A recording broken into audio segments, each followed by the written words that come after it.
Good morning, this is KELOLAND on the go with all you need to know in news and weather as you start your day.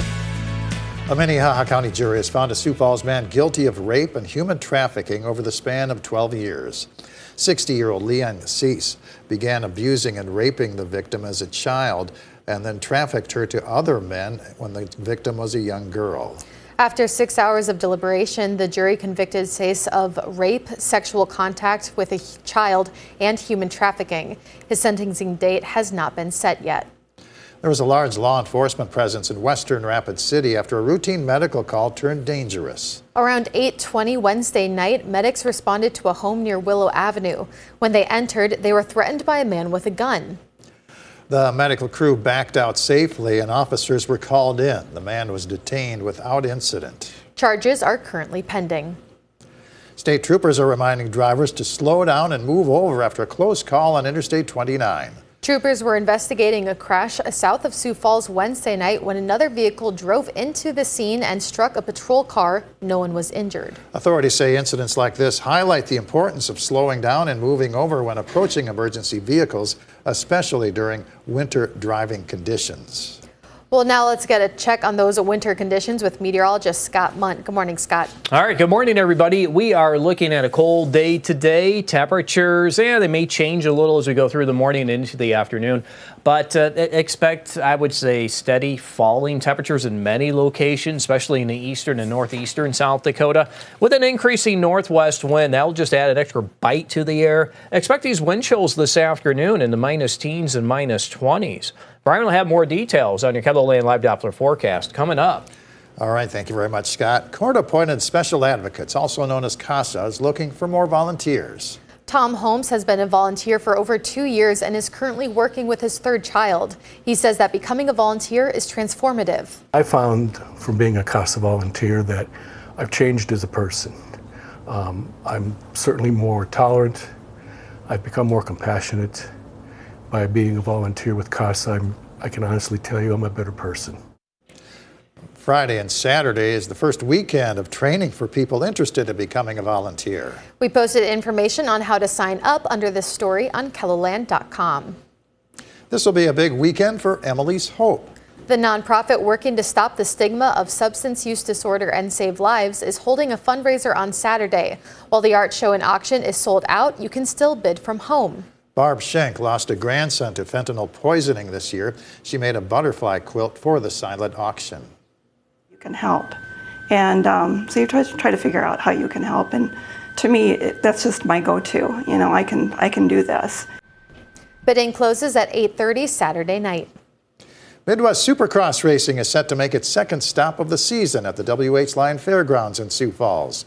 The crew at Peterson Racing Promotions will use around 250 truckloads of dirt over 8+ hours to build the track. Once the track is complete, the high-flying action that follows will feature hundreds of competitors across nearly 24 classes.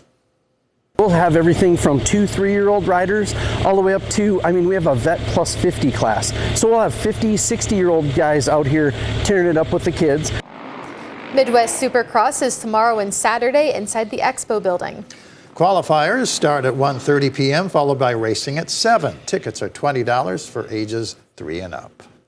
That's a look at some of our top stories. Now let's get one last look at your weather with meteorologist Brian Karstens. Good morning, Brian. All right, good morning. Well, it is going to be a cold weekend, and we know that going into tomorrow, too. An extreme cold warning in effect for Sioux Falls, Yankton, Aberdeen, Mobridge. This is for wind chills as low as the minus 35 range or lower. So at that point, we start talking about the possibility of frostbite under 10 minutes if you're not dressed appropriately for the weather. So pay attention to that.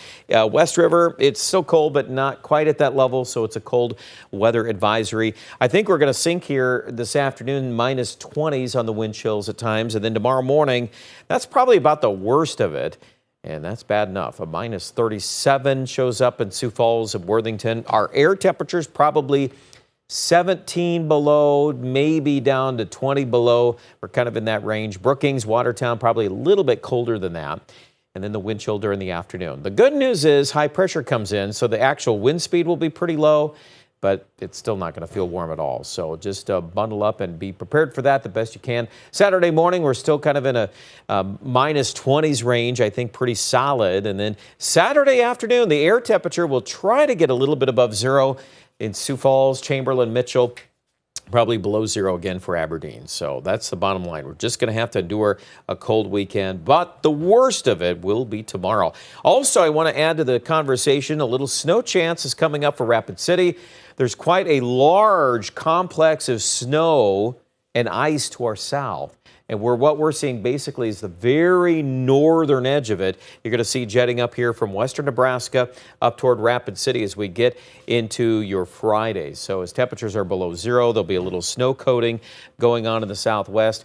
Initially, Sioux Falls just too dry, too cold to get much in the way of snow chances. But we could work some of that in Friday night, early Saturday. Maybe we just brush the forecast with a little mention of that. You can see that line of snow there Friday evening around Chamberlain, and then eventually it sinks down into Iowa. So that's where we're at on that story. But compared to our folks to the south, we have it pretty easy because a major snow and ice storm is on the way for those folks. There's our frigid weather, though, Friday, Saturday, Sunday. Let's hope for Monday to get a little more traction. Temperatures trying to push back to the teens. I think we're below zero for at least 4 nights in a row. In fact, 10 to 20 below zero. So it's going to be pretty tough there on that accord. We've got Aberdeen. Of course, you'd expect it to be a little colder, and it is. 22 below tomorrow morning, 9 below tomorrow, right around zero on Saturday, Sunday. Most of that snow chance is not a big deal for Aberdeen, but it's going to be cold, and then we'll get into Pierre and Rapid, where it is frigid to start, but it does improve a little. I think Monday, Tuesday, a few 20s can come back. Maybe we hit the 30s in Rapid City by Monday and Tuesday, so that's a little better. Check out more details online at KELOLAND.com.